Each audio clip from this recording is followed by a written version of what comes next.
And welcome to the Monday edition of Moohead Radio. I'm your host, a big and furry bovine, and joining me on the panel, Brian and Derek Frisbee from DF Sports and Peter Powell, and we talk Northeast Ohio sports. And today, I have come loaded for bear. I continue, even though I don't get into the conversations on social media, it keeps showing up on my timeline, no matter what I do. All of the Baker Mayfield negativity and this lynch mob of people who just want to fucking kill him. And again, I want to preface my comments by saying this is not a defense of Baker Mayfield, because it's not like I'm sold or unsold. Right now, I believe that he's better than what we've had, but he may not be good enough. I'll let you decide over the course of the next several minutes what you think. I got to looking back at the early Bill Belichick years with the Cleveland Browns, and the reason was the whole Bernie Kosar diminishing skills fiasco, in which 1 minute he was the quarterback, and just as quickly after throwing a deep pass to his wide receiver that the coach hadn't called in, he was benched, he was done, he was finished, and he was shipped out. And the diminishing skills comment by Coach Bill Belichick, and I wanted to really look back at the Browns as far as what they were when Kosar was successful versus when the team kind of went over the edge, 3-13 with Jim Schaffner in 1990, and then when Belichick came in. And I came to the realization that what made the Browns good in the period, the window that they had where they made it a couple times to the AFC Championship game and lost in painful style to the Broncos, was that it wasn't just Bernie Kosar. I think we all kind of liked Bernie because he was from Youngstown. He was a local product, and he was gutsy. He played on a broken ankle, for God's sakes. And it was really interesting comparing Bernie Kosar being and ran like he had two broken ankles. Yeah, he was like a giraffe out there, very agile. But he was a guy who, on the national stage at a young age at Miami, he did well. He came out in the national press and said he wanted to play in Cleveland, and he broke the curse at Three Rivers Stadium, and he became part of local folklore as a result of it. And I look at that and I say to myself, well, Baker Mayfield's not a local product, but geez, he brought us to the playoffs and got us, one game away from the AFC Championship. And he had confidence and a swagger. Now, he wasn't like Bernie Kosar in personality-wise. Kosar was kind of phlegmatic, but definitely ambitious and definitely inclined to be motivated. And so is Baker, but in a more excitable way. And I started thinking to myself, what did the Browns wind up doing when they got rid of Bernie? And of course, we remember Todd Philcox. We can also look back at all kinds of interesting, Mike Tomczak and other people who were thrown into the role to try to play quarterback for the Cleveland Browns that led to the 1994 Vinny Testaverde situation. And I thought to myself, was it that Bernie Kosar was really of diminished skills, or were the people around him diminishing in skill? And I decided to take a look back so that people who were younger, not even that young, but people who are insisting it's quarterback, I wanted to take a look at how the Browns have done when they've drafted wide receivers, because this is exactly where we find ourselves right now. Almost everybody, including the inestimable Derek Frisbee, believe that we're going to draft a wide receiver in the first round. Oh, they better. Well, yeah. So, I mean, we're right at the doorstep, all right? In the Super Bowl era, that's 1967 to the present, the Browns have drafted 70 wide receivers. Only 2 of them became Pro Bowl selections. Can you name them? The ones that the Browns drafted, Josh Gordon, it's got to be one of them, right? Well, Maybe they Webster kind Slaughter? of put an asterisk on him because of the sanctions they put on him, but go ahead. He's not one of the 2, by the way. Maybe Braylon Edwards in the 10-6 year. That's right. Braylon Edwards in 2007, and in 1989, Webster Slaughter. Yeah, I thought Webster went once. That's it. So you're telling me they didn't count Josh Gordon in there? Well, because He was probably suspended by the fucking time the no. It was rolled around. It was because the Browns got him in a supplemental draft. So technically, it wasn't the main NFL draft. That's the reason why. All right. Well, still, I'd count that, but The whatever. two- Their rules are their rules.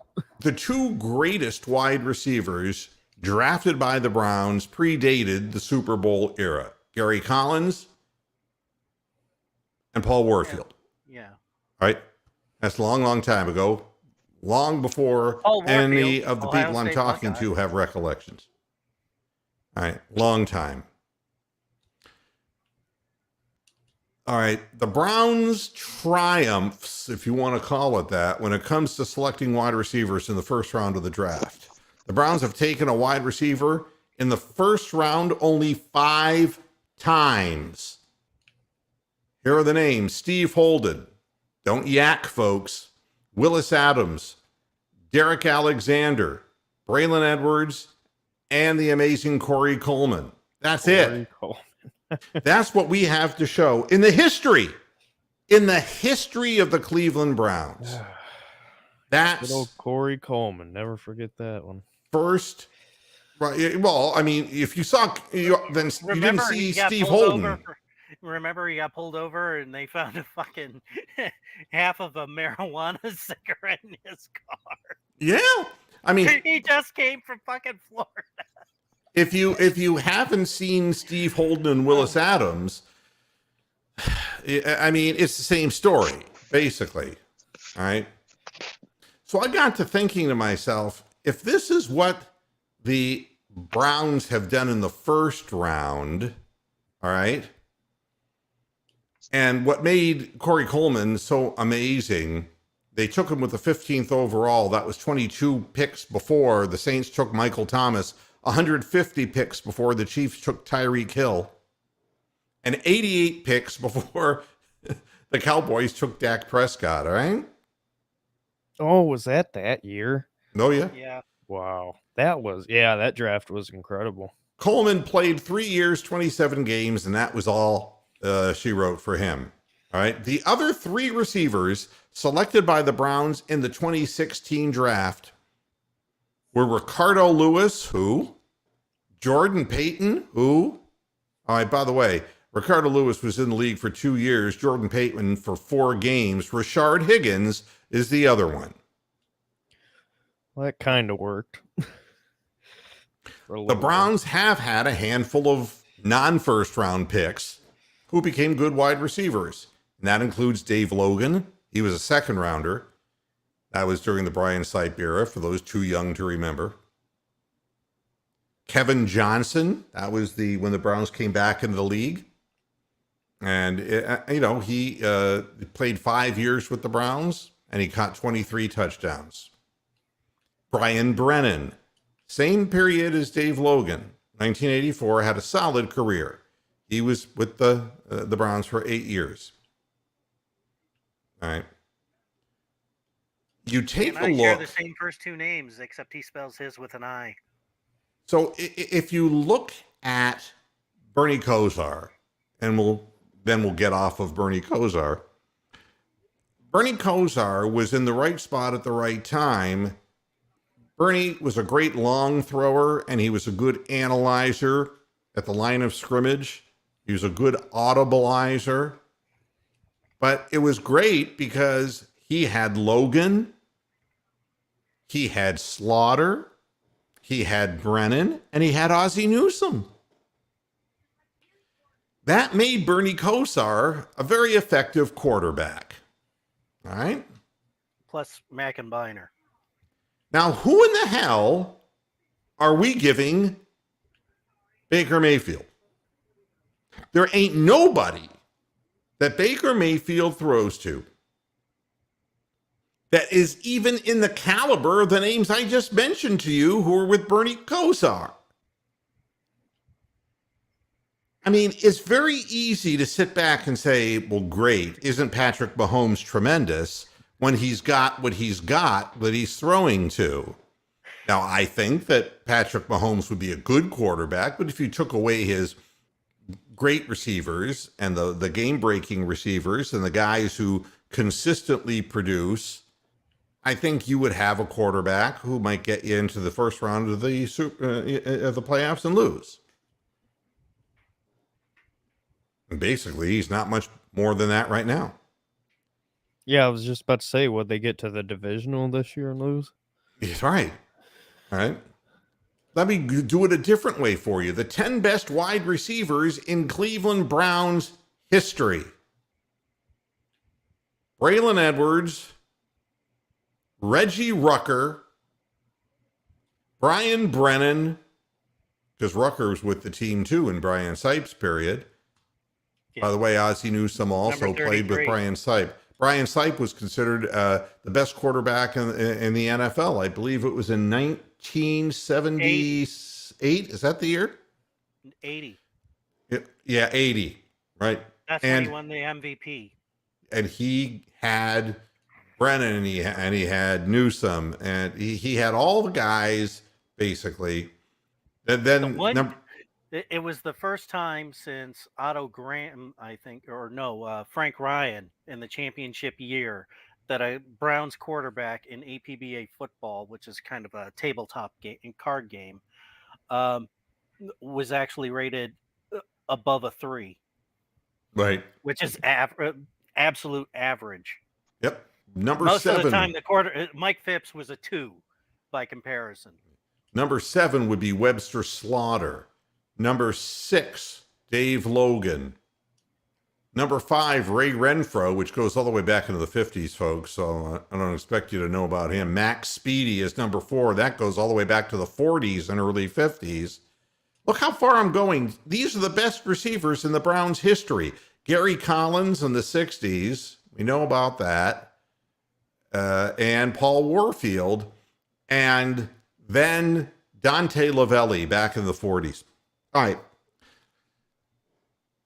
Cleveland wouldn't know a great wide receiver if it bit them in the ass. You dumb fans don't know. You don't know what in the fuck you're talking about. Now, the one guy that the Browns did have in the 90s that got picked off by Jacksonville was Keenan McCardle, and he became a really solid professional player. Kosar told management that he had the best hands on the squad, and he was stuck on the practice squad for the Cleveland Browns. So I guess what I'm getting at is the history of wide receivers.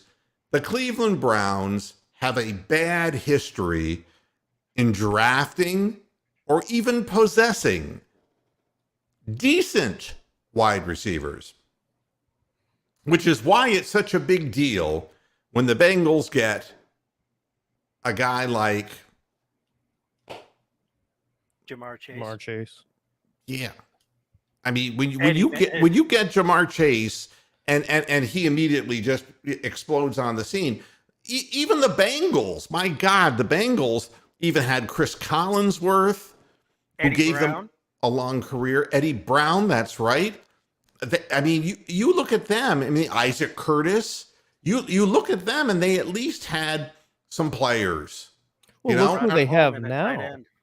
The Cincinnati Bengals right now have one of, depending on how these guys continue to progress, they got one of the best receiver rooms in the NFL. I mean, Boyd and Higgins are no joke. And then you add somebody of Jamar Chase's caliber to be that number one guy and open everything else up. So, yeah. So there you have it. I started then digging deeper and saying, all right, who are the 10 best wide receivers in Pittsburgh Steelers history? To compare the organizations, just going from the AFC North, okay? Number 10, Juju Smith-Schuster. All right. Ninth. Well, okay, but I'm going to show you something here. Okay, but if you're strictly going by stats, okay. Okay. Well, you have to listen to the other 9. Mike Wallace, 2009 to 2012. He ended up leaving them in 2013, right? Number 8, Santonio Holmes. Yep. He had 3 very good years, 06 to 08, and then a big breakout year in 2009, but then it all went off track because of off-field problems. All right. Yancey Thigpen, that's 92 to 97. And during these periods, by the way, for all the feared Steelers references, the feared Steelers weren't so feared in the early 80s. And, you know, they had that big Super Bowl run, and then they had that resurgence.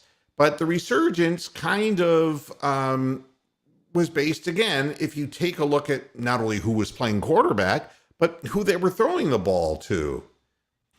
Louis Lips. There's a guy who played after the Steelers were worth a damn. All right. Most people would look at Louis Lips as being really good receiver. He was like a low-level star in the league. I want to say he wore number 83. Louis Lips, 83. That's right. I'm just jogging my memory. Yeah. I mean, there were so many. He had to play.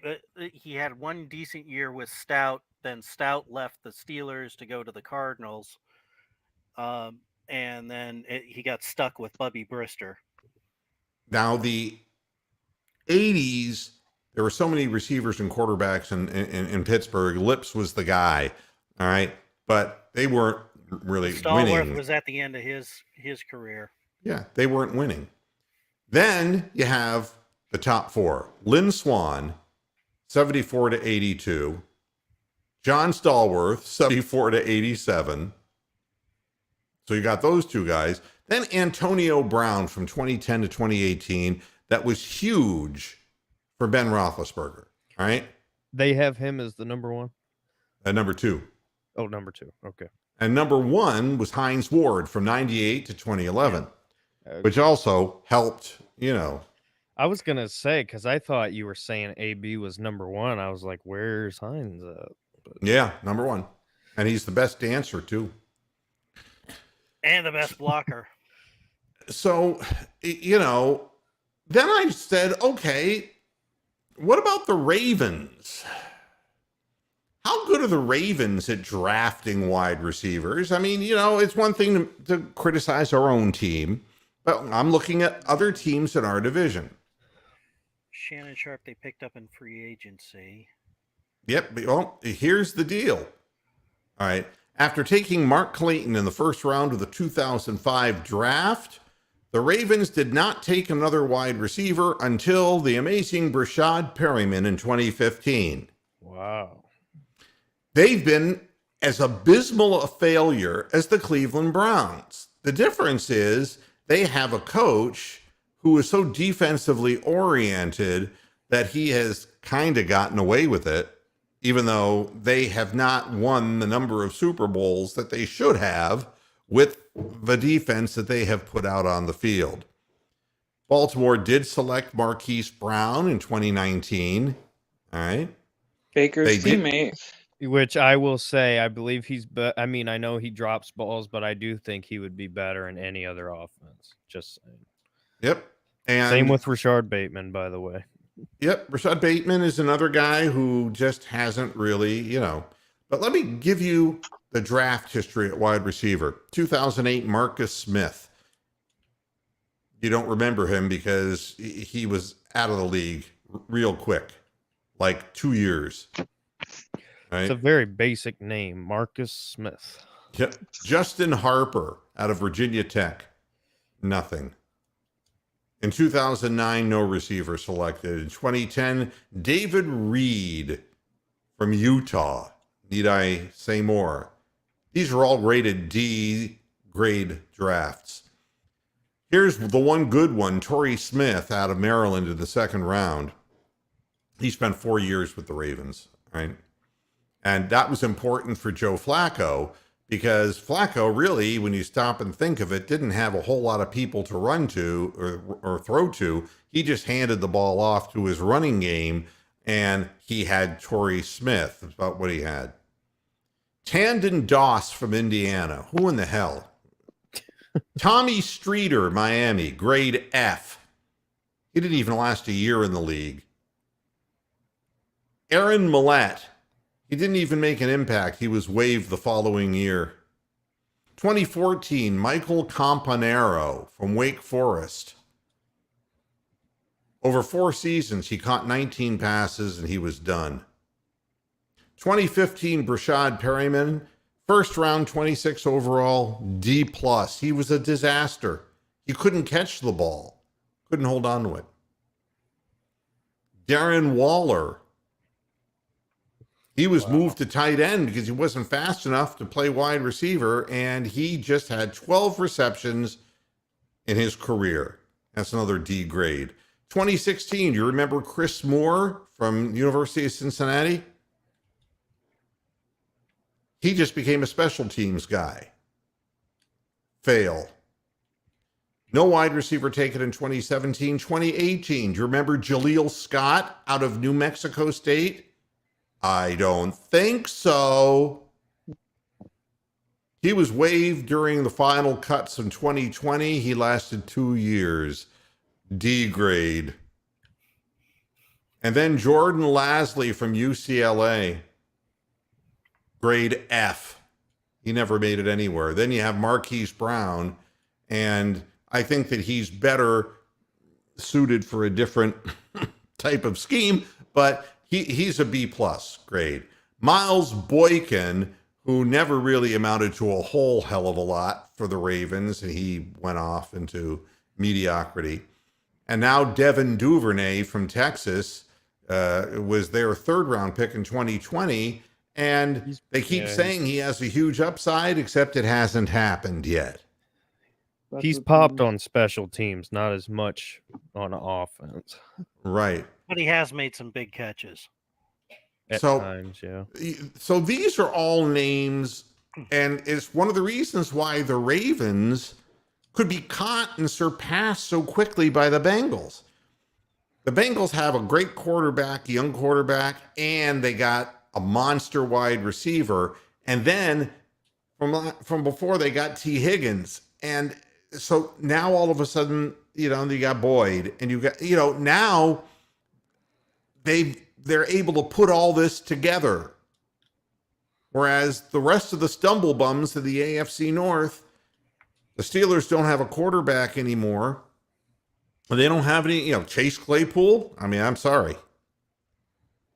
I wouldn't draft anybody from Notre Dame. I really wouldn't. Not as a wide receiver. An offensive lineman. Yeah, unless it's Quentin Nelson. Yeah. Yeah. The biggest 10 NFL wide receiver busts in history. Oh, no. Now, here's the reason why I say it. It's the teams, not the players. I'm not trying to denigrate the players. This is about the teams. Reggie Williams in 2004, Jacksonville Jaguars. And I'm not even going to get into their stories because Matt Jones, Jacksonville Jaguars, 2005. Mike Williams, Detroit Lions, 2005. Darius Hayward-Bay, Raiders in 2009. Corey Coleman, our Browns in 2016. David Terrell, the Chicago Bears. All right, death. Here we go again. Justin Blackman, Jacksonville Jaguars. That's 3 in history. Sheesh. You wonder why they can't get up off the ground. This is the reason, folks. Peter Warrick of the Cincinnati Bengals, remember? When Warrick was supposed to be something and it turned out he could only run a 4.63 40? Disaster. Kevin White, here are the Bears again. you're wondering how the West Bears end up Virginia. if you can't. What quarterback is going to play with people like this and look good? And this is what I really want to point out to every Baker Mayfield hater. One, you're stupid because you don't look things up, you don't research anything. If you're throwing to sub-mediocrity, any quarterback is going to look mediocre. You can't tell me it's a goddamn coincidence that Terry Bradshaw couldn't win a football game in his rookie year, but when they got Lynn Swann, they got Stallworth, they got Benny Cunningham, they got all the people to throw down to, they won Super Bowls. You can't tell me that Terry Bradshaw was going one for the thumb with the bunch of receivers that I've been talking about for the last 20 minutes. There ain't no way. And you don't think that the Cincinnati Bengals would make it if they had a bunch of Cleveland scrub wide receivers running the wrong patterns. I'm sorry, but or Joe running Burrow directly into fucking coverage. Joe Burrow would be injured for his career by now, waiting for guys to get out of their breaks when they were running the wrong patterns. He'd been throwing more interceptions than he threw, and they'd be all over him for being a bust. Charles Rogers, the Detroit Lions, there they are again. Who could forget Charles Rogers? What a disaster. But there you have it. Can I defend myself as far as this draft, what I want as far as wide receiver and why I think the Browns should? Here's my thing. I say the Browns should take receivers, plural, yes. But here's the thing. I'm very skeptical. I'll just tell you straight up, you'll never hear this anywhere else. I think Drake London's a bust. I think Drake London is not going to be good in the NFL. I don't think that yes, he's another Juju Smith-Schuster between the ears. I've never heard anybody say it. I've not seen anything, in my opinion, that translates to the NFL. He doesn't have the speed. His route running is subpar, in my opinion. Again, at his size, sure, you can say from that standpoint it's all right. But as far as I'm concerned, he's only a contested catch kind of guy. And in the NFL, those contested catches are not as easy as they are when you play in the Pac-12. So I pray to God that he goes way before the Browns pick, because I don't even want him on the board. I will be very, very, very upset if he's the pick. I'll tell you that. And I'm not rooting against him, but that's just my opinion. I think, even though I like this guy, I think he's going to turn out. I would stay away from Treylon Burks because he's very raw. And I think for the Browns system, I don't think it fits him perfectly, in my opinion. So even though I do like him long term, I think right now he's not the best fit for the Browns. And then outside of the first round, so obviously that eliminates a lot of guys. So it gets you down to Wilson, Olave, and Jamison Williams. Those would be my options if you're going to take receiver in the first round, unless you trade back. If you trade back late, then I would go for Jahan Dotson. Outside of those guys in the first round, okay, I think that the Browns need to really take a look at some of these guys who've kind of been forgotten about. There are a couple receivers in this draft. George Pickens from Georgia. He was in an offense that doesn't exactly utilize wide receivers to the best. He is coming off of an injury, and that has kind of lingered a little bit, so that is concerning.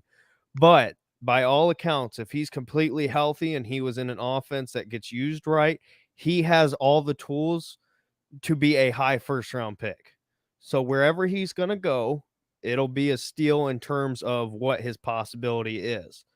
Same thing goes with Justin Ross. This is a guy who, same thing, has all the tools, was a dominant receiver for Clemson. He got injured. He had a problem with his neck, which is very concerning. So you got to do your homework there on what's going on in that situation. But if he's cleared and he's good to go, that will be a steal. And the other guy that I love, is David Bell. If you're going for the big receivers who you're looking for an outside number one type, those are the three I would look for.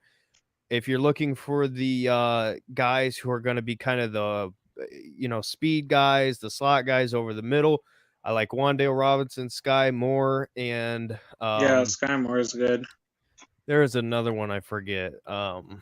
But anyway, so my point is on the whole wide receiver side of things, I get what you're saying, and I completely agree. I think the Browns need to be very careful about this.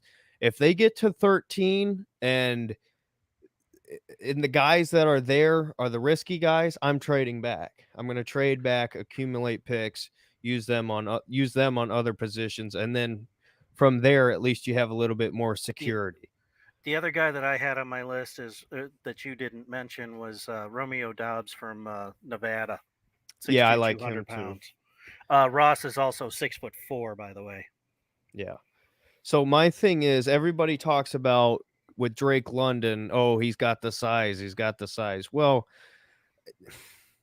so what? I've seen plenty of guys who have incredible size and they can't catch. And that's why if it came down to Treylon Burks or Drake London, it's not close to me. It's Burks all day. But and that's one of the things that made Harold Carmichael such a unicorn, was the fact that he was like 6'7" and could actually run and catch the ball. Yeah. For the Eagles. So I'm just saying, I think that the Browns need to pick a couple receivers, but I think they need to be very smart and calculated on where they take specific types of guys. That's why I say at 13, I'm not picking the guys I just named, because again, you're looking for fast route runners with good hands. The thing about Garrett Wilson is he's got the best body control. The thing about Jameson Williams, he's got the best speed. And Chris Olave is probably the safest. Well, maybe. And the best route runner. Well, no, I believe by far Chris Olave is the best route runner. The thing about him is he's got the speed and the route running. So again, it just all depends on who's there and who they want. But I'm telling you, all these people you see on Twitter, it's all about Drake London. I'm telling you right now, there's, in my opinion, based on what we know about Andrew Berry, there's no way that Drake London is the pick. No way. But again, it's just my opinion. So, well, and what I'm going to say next is that everything is a gamble. All right, no matter who you pick, any team can just pick a lousy guy. I mean, the thing that always used to bother me about the Browns is when they would pick best man available, when they literally had needs. Okay. Yeah. You can't ignore needs for best guy, available. And that would be determined statistically almost exclusively. Guys get hurt in this game. And, it brings me back to Kijana Carter from Penn State. And when the Bengals needed a running back and drafted him number 1, and literally the first game he played, his knee caved in and he was never the same after that. So Jameson Williams is exactly what the Browns would need. Yeah. If they wanted to stretch the field vertically, he's your guy. But if that knee, it is, and again, there are cautionary tales. Greg Cook, Cincinnati Bengals franchise quarterback when they were an expansion team. Greg Cook gets sacked. His shoulder, they feel, was separated. It turned out it was misdiagnosed. It was a torn rotator cuff in his throwing arm. He continued to play on it for the rest of the year until the pain was so severe that he couldn't. And it was before they really were good at that kind of surgery. We're talking about 1970 here, 69. This guy had one fantastic year, and then after that, 4 surgeries, never came back, was able to play, and became an alcoholic, and all kinds of horrible things. His life went to hell. He died of pneumonia when he was 66 years old. You don't know how it's going to go. Sometimes you draft the right guy, but it's at the wrong time. Nobody doubted that Kejana Carter could play. And I don't think anybody's going to doubt that Jameson Williams can. But if you put all your eggs in that basket and he's coming off of an ACL, just look at OBJ. I mean, there is no guarantee that the knee doesn't necessarily, after the procedure, come back stronger, folks. They've done a great job in surgery compared to what they used to do. I would have. Beckham did hurry up and he rushed it fast. No doubt. That was all money. And that was the same thing that happened to Landry, where he came back too quickly because he saw the ship literally turning into the Titanic, and he re-aggravated that knee, and we saw him limping around the field. But let's be honest. If Jameson Williams did not tear his ACL, he wouldn't be available at 13. Okay? Yeah. Oh, no. Yeah. I mean, so this is all, the risks that you take. The Browns have a bad history. Bad history of drafting. Keep in mind with Jameson Williams, him going out of the national championship game so early, that played a big part in how that game went. If he's there, I mean, by all accounts, Alabama probably wins that game. And that's no disrespect to Georgia or anything like that. It was just that hit the thread of him, and he was just such a game changer, even though it wasn't as much early on. But what I can tell you is this, that Baker Mayfield is a better quarterback than any of the ones leading up to him since Bernie Kosar. All right? And Bernie Kosar got by with what were considered to be non-all-pro, except for 1 year for Webster Slaughter, but a really good hands team. You had Ozzie, who never fumbled the ball, never dropped nothing. And then, he had Reggie Langhorne as a number 2. He had Webster out there. He had guys to throw to. Brennan was the 3. And running backs who could catch the ball. So, that was, you put Biner on the field, and he might as well be a little extra receiver. He was a good runner too, but guy had incredible hands, could catch anything and give you grief after he caught it. Browns have had bad luck / whatever you want to refer to it. They have been unable to draft good wide receivers. And if you have good quarterbacks, that makes a good quarterback really good. A special quarterback like Joe Burrow needs his health. If his knee collapses one more time, so much for greatness, He'll be another Greg Cook story. But he has that kind of big upside. Bernie never had that kind of big upside. And I don't think Baker Mayfield does either. All I care about is that the Cleveland Browns win. I disagree. I think Baker has big upside. I'm going to keep saying it. Baker's biggest problem is not his talent. It's not his ability. It's what's inside his head. If he can't figure that out, then he won't be successful. At the end of the day, to me, it just comes down to himself. He continuously gets in his own head, and that leads to the big problems. The bad habits, that's to me, that's just the biggest thing. Tuba Boy 71, good point. How many receivers are actually a number 1? All right. And I guess what I'm saying is when you have a Jamar Chase, it's a lot easier when you have that top guy, because immediately 2 guys have to be on him at all times, because you saw what happened when you try to cover him on an island, except for the Browns. The Browns did a really good job on him. But the middle of the field, Uzita was wide open, right? I mean, so you pick your poison. You'd rather go to the tight end than go to Jamar Chase. It's a great thing to have. Unless you can't tackle the tight end and he goes for 25, 30, 35 yards. Right. But again, the number one guy is a luxury that most teams don't have, and it takes extremely good fortune. If you want to call him a unicorn, you draft him. He's what you pray for.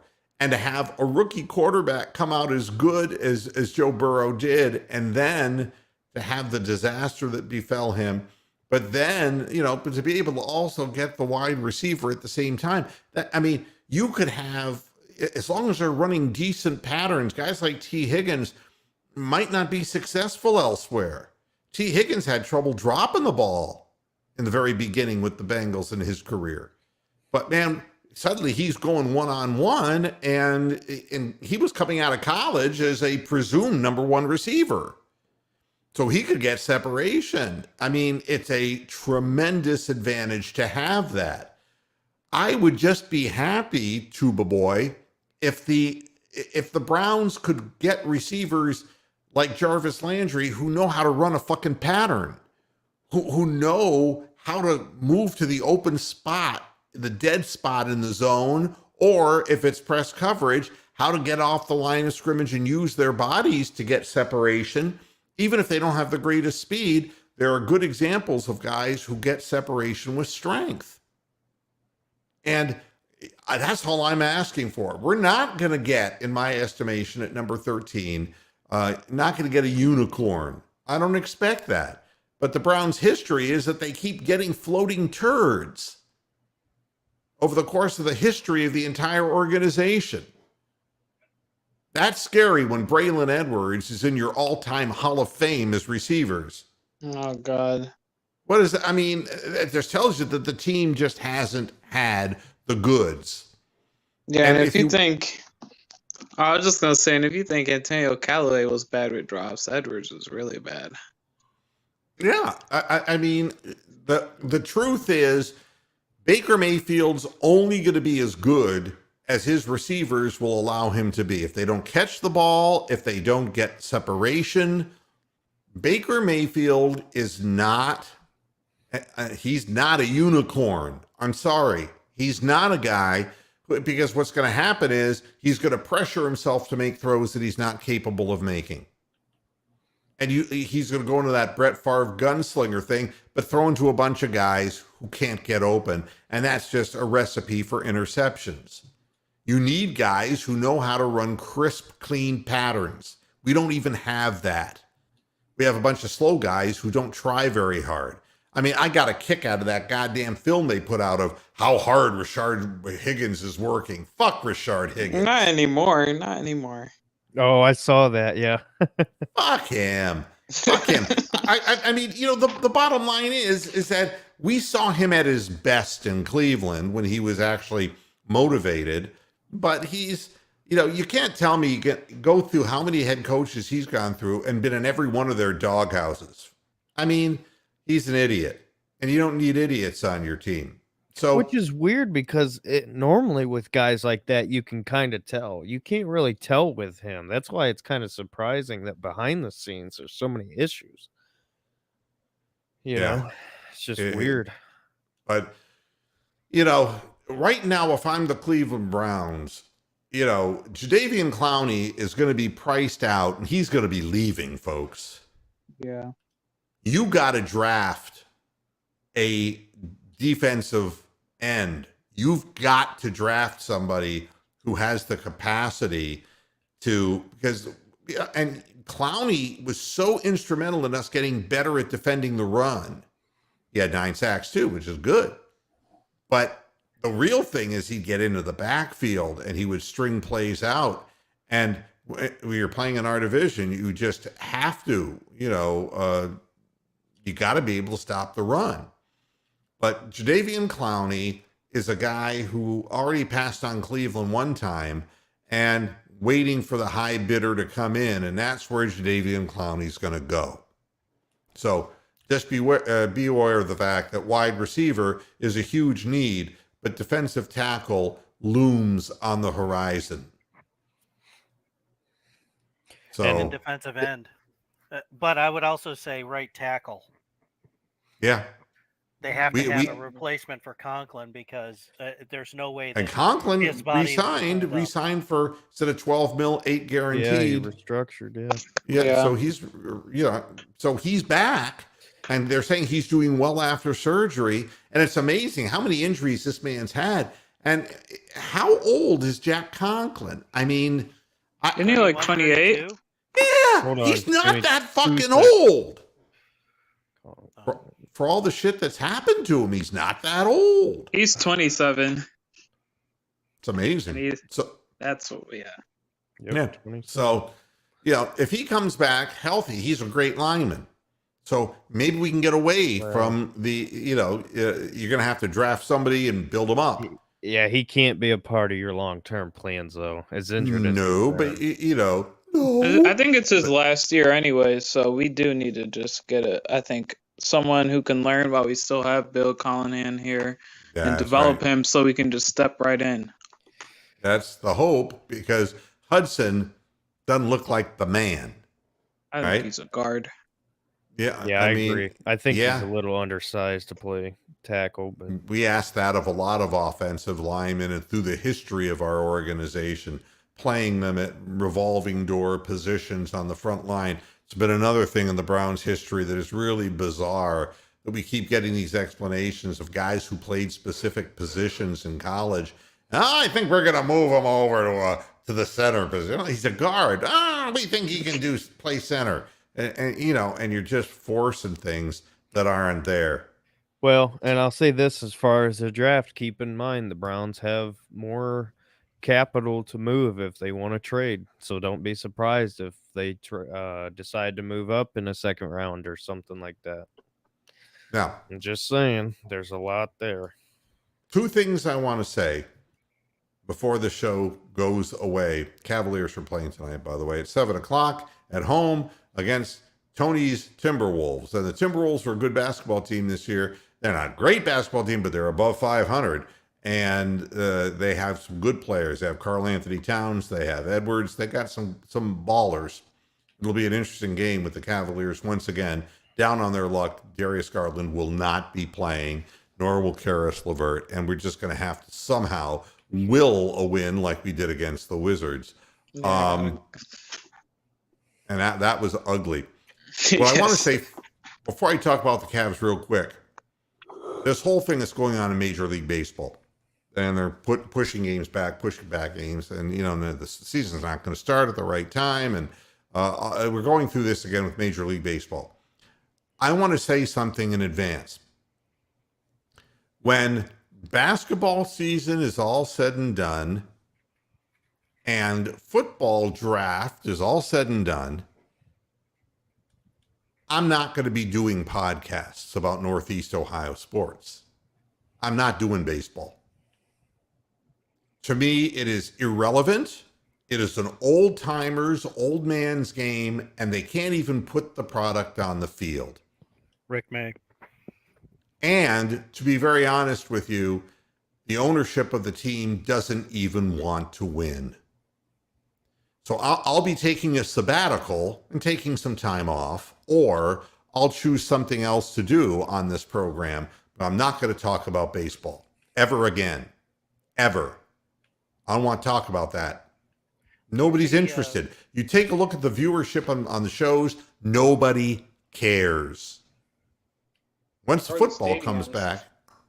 Well, but there's going to be rookie minicamp and then OTAs and stuff like that. So everything starts up. All the good stuff starts up, and it'll give me a time to just kind of chill out a little bit and live my life. And if I got nothing to say, I don't say anything.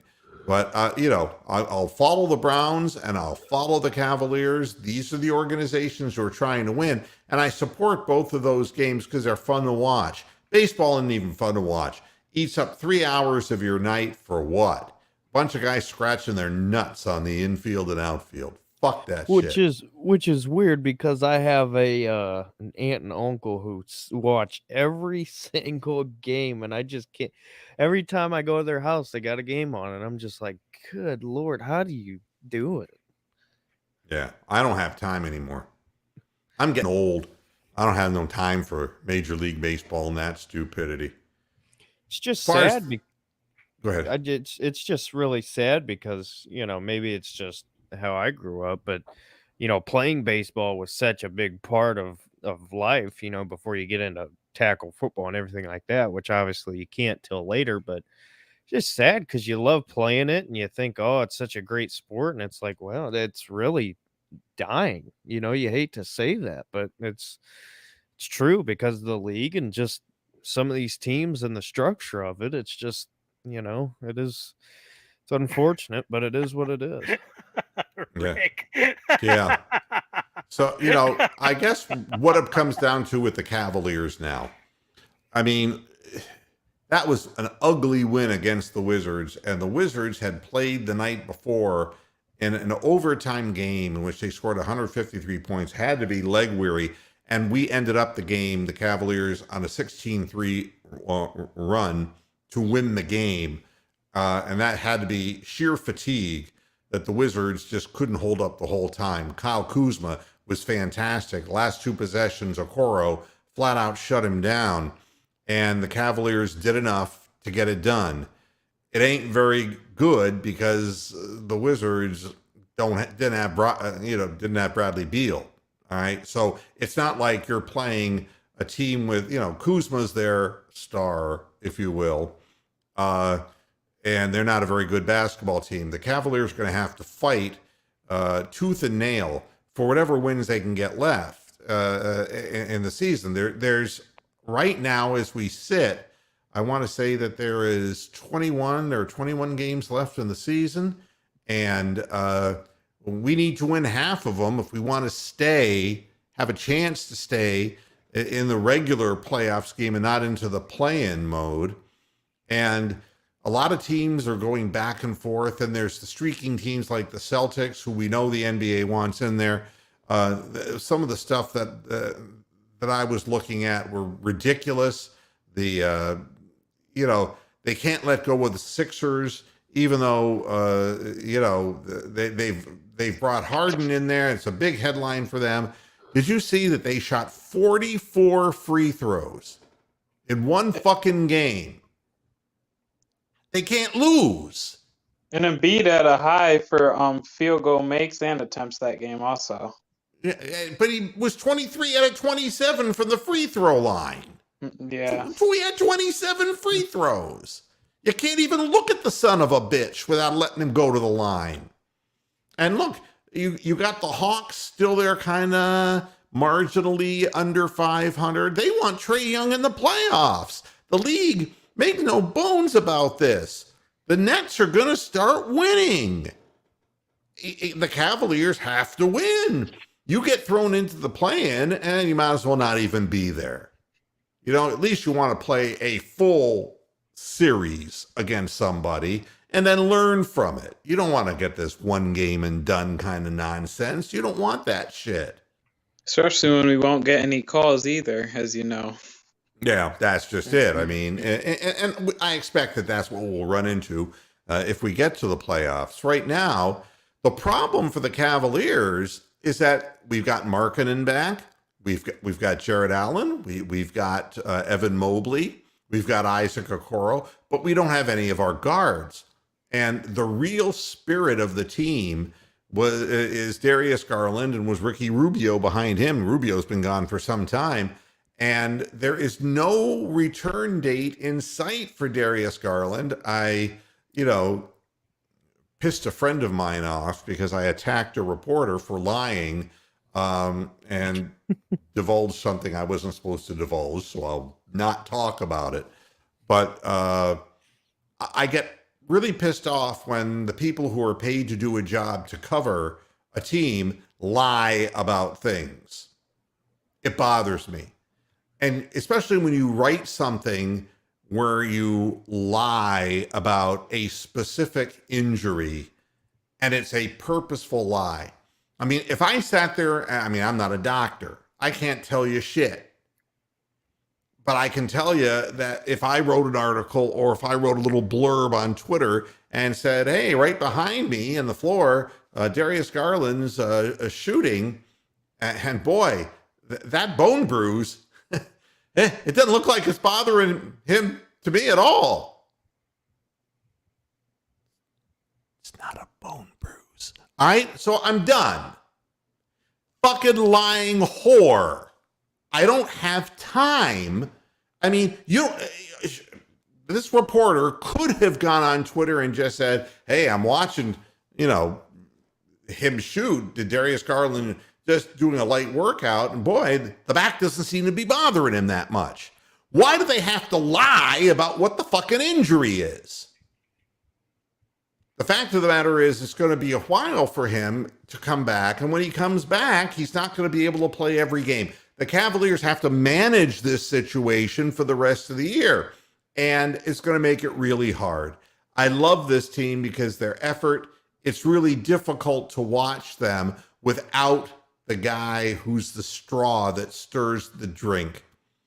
And Darius Garland is a guy who he penetrates, he can shoot, he can score from the outside, he can score with the floater, he can pass, dish off, get into the paint, get the ball out.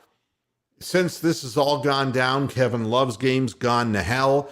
The guy has an acknowledged history of clinical depression. I can see the pressure starting to weigh down on Kevin Love, and I don't like to see that for him.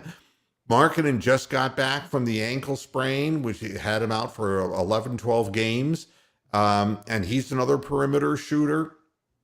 We're not getting anything really that we need to get offensively. Winning 92-86, you're not going to beat that many teams 92-86. You got to have somebody who's able to create for themselves and others. They got Karis LeVert in a trade because he can create on his own and create separation if he dribbles into the paint. He's hurt, and he's gone for probably another, 4 or 5 games. But you lose all those games, you're going to be in deep shit. They got to keep fighting. And I love the team. I love the attitude, but it really makes it difficult for a team when you just don't have that vital guy who is the leader, the band leader. And the guy we could go ahead. I was just saying the guy we could really use right now is Rubio, but it just sucks that he got hurt. You could really use him right now. Who would have thought before the season began we'd feel this way? Ricky Rubio was a cast-off. Tony the Calf made fun of him. I used to make fun of him. The fact of the matter is, something that I really liked about the win over the Wizards was that Markkanen stepped up and had the guts to take the shots. He was only 6 for 16 from the floor, but 6 of 8 from 3. The ones he made were the 3-pointers, and we needed every single one of them. You need guys who are willing to step up. Evan Mobley may be the unicorn in Cleveland, but until he proves to me that he can just line up a 15 to 17 foot shot and not try to dunk everything, but he's got to get physically stronger with time, but he's got to show more confidence in his ability to take what's being given to him, and he's got to shoot that 15 to 17 foot shot. And the same thing's true of Jared Allen, and he made a huge dunk off of a give and go, and which was a great pass by Markkanen, and like a 12-foot baseline shot that really brought the Cavs ahead in the end of the game. You need people to develop the confidence to do what they do. Jetty Osman isn't going to be able to do dick for you if you can't get him open looks. Somebody's got to penetrate. Isaac Okoro is going to have to go to the hoop with the ball and pass out of that. And Goodwin, he's a G League guy. He's got to turn the corner and figure out ways to get the ball back to people behind the arc. And Kevin Love needs to get open looks.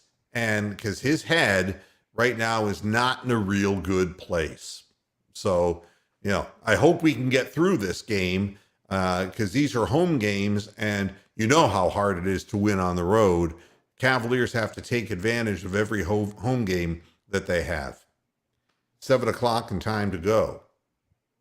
Double P, thanks for being with us. Derek, I don't disagree with anything you're saying on the draft. Brian, thank you for your historical perspective. Baker Mayfield haters, understand that Baker Mayfield may, if we had the good receivers, maybe he still would throw too many interceptions. Maybe. But until we get people out there who are qualified professionals, let's kind of chill, Hey, by the way, I just saw this. The latest literally just came out. Baker's ahead of schedule in terms of rehab, so that's good news. Well, you know that he will do everything he can to get back out on the field. You're asking me a dumb question. I'll give you a dumb answer. He is a boxer kind of guy. All right. Thanks, everybody, for tuning in to this edition of Moohead Radio. Back again on Friday. We'll be talking more about the Cavaliers and the Browns and what all makes sense and what doesn't. It does make it easier for him to clean his ass after he shits himself on the sideline. There you have it. Until Friday, hasta la vista, Pastor Heads. Good night. Go Cavs. Bye, Kay.